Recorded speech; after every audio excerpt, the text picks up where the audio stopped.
Niko soda FARDC. Jina yangu Ajida Chef Ndayambaje Jean Marie. Nilikuwa kote ya CCRK.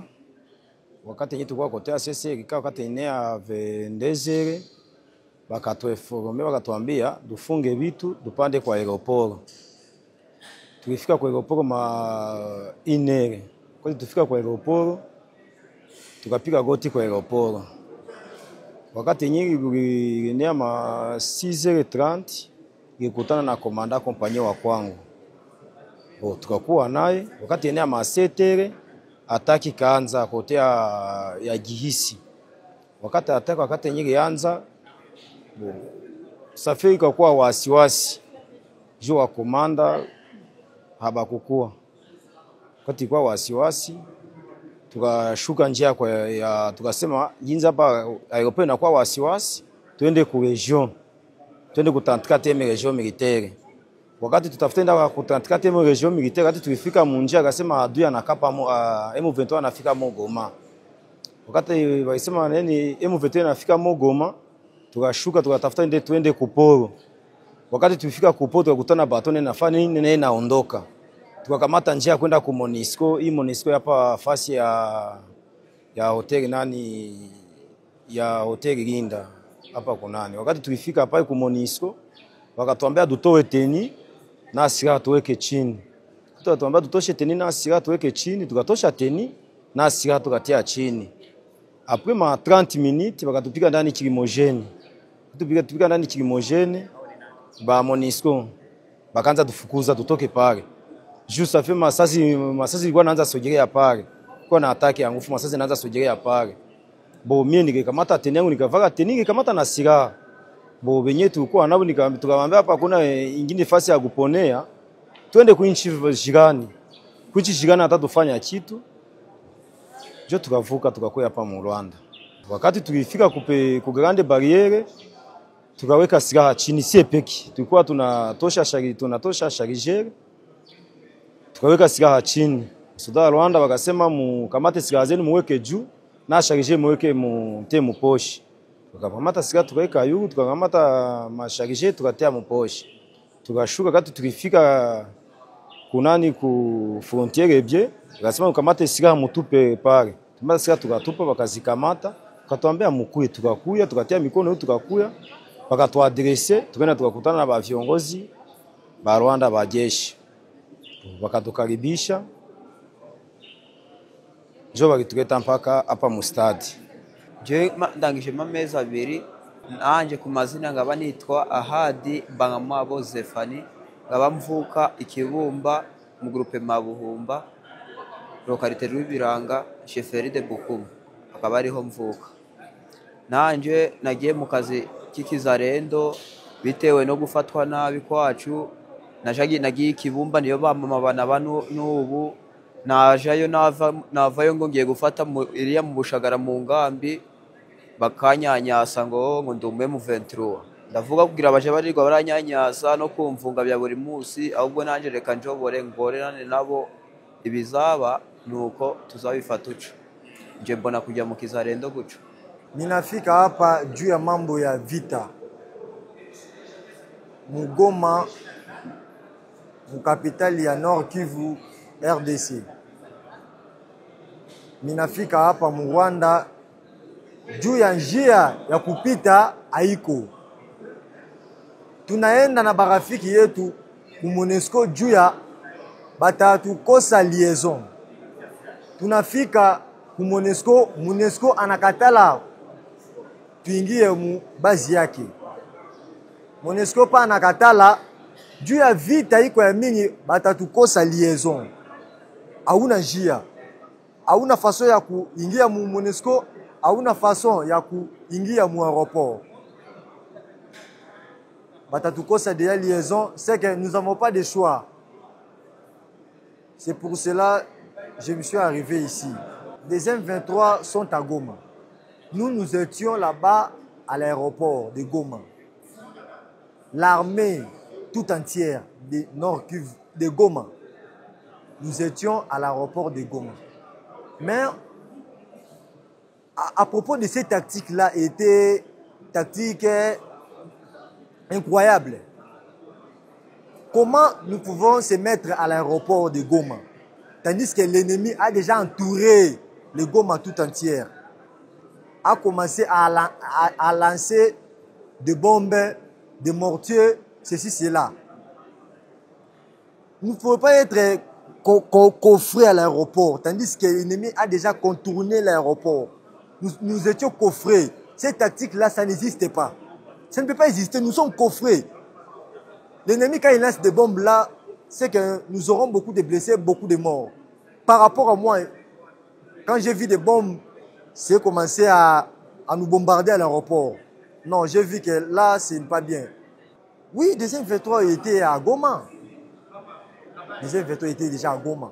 Parce que quand je me suis arrivé à la Monesco à côté de Serena, il y avait des coups de balles de M23 qui venaient déjà.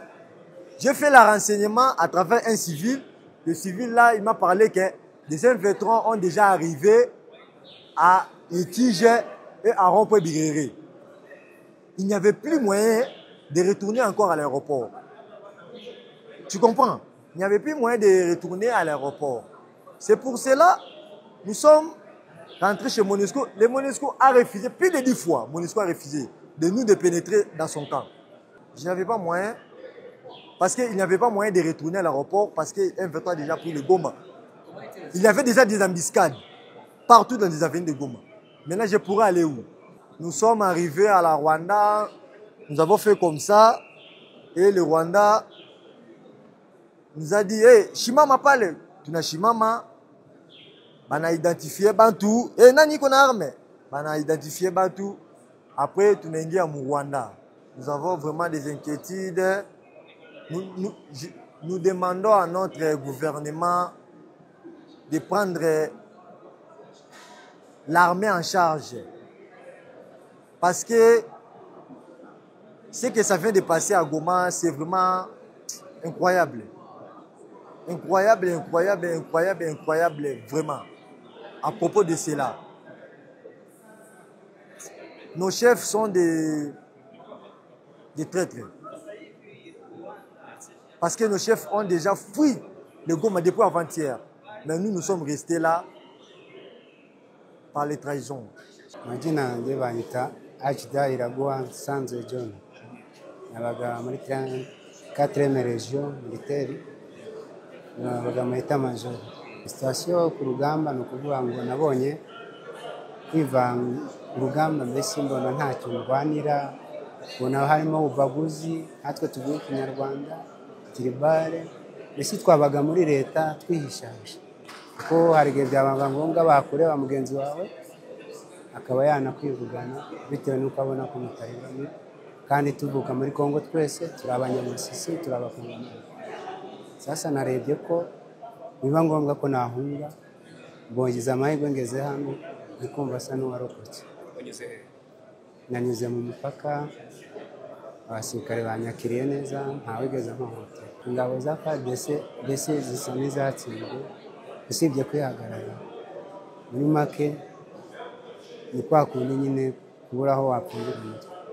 Ariko hari benshi bari mu mazu babuze uburyo bavamo, hari bari gutinya kuzina kubera batazi Kinyarwanda, bakavuga ati nibagera ino barabica. Nibo baho muri bo. Yebanita Suretse na Gasore Ruhemba Alexis kuri 34e region militaire. Umunsi narangize njya ku rugamba, urugamba nicyo no twari turi ku rugamba tonyinaniranye tujya kuko dufite abadamu haraza Goma, bamwe dufata umwanya kwigira mu rugo iwacu. Aho tonyinaniranye basi byo turakabata bakasema dusema dukuye uko. Ejo ugiye ku rugamba rero? Naje kesho asubuhi mesi kwenda ku vita. Na sia mesi etama sia dukwata ku vita. Sasa tunasikia vile Goma nakamatiwa na mbona wanaanza tuatake je tukafanya nani?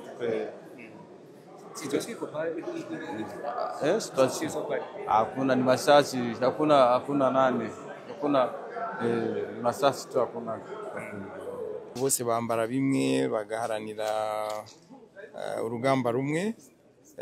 Baje hano nk'impunzi zatsinzwe ku rugamba bafitanye na FC M23. Tukaba twabakiriye nk'uko amategeko mpuzamahanga tuyubahiriza. Uduhungiyeho afite ibibazo iwabo turamwakira. Si ubwa mbere twakira impunzi, nabo ni impunzi nk'izindi. Nuko bimeze, abavurwa baravurwa, bagaburiwe, batujwe neza, nuko bintu bimeze. nyuma yo kubakira ni ukubakira nyine hakazavamo ko basubira iwabo habaye amahoro, cyangwa basaba kuzahama mu Rwanda nk'uko impunzi zose zibigenza, ari iz'i Burundi ari iki, ari natwe kera tuba impunzi hari aho twageze, bamwe turahavukira, ababyeyi bacu bagiye bazi ngo bazagaruka, ntibagarutse vuba. Amaherezo y'impunzi ntabwo yamenya, biterwa n'ukuntu icyamuhungishije gihagaze, n'ibitekerezo bishya bye by'ubuzima bwe aho bigana. Ntabwo twe tubaha gahunda, twe tubaha icumbi badusabye, tukabitaho nk'impunzi, ariko icyo bakoresha ubuzima bwabo. Hari n'ushobora kuvuga ati nubwo nahunze ejo, ariko uyu munsi ndumva nisubiriyeyo, ni ubushake bwe yasubirayo. Hari n'uvuga ati narahazinutswe, nta ibintu nahaboneye, ntabwo nteze kuzasubirayo. Icyo ni icyemezo n'umutimanama wa buri wese, nta umuhatiriza, ntabwo ari twe tubaha gahunda. Ejo abari bahari mwahuye nabo bari 102, ariko mu kanya turi hano mbonye hinjiye abandi bakaba nk'icumi, sinababaze neza. Baracyaza ko imirwano iracyahari.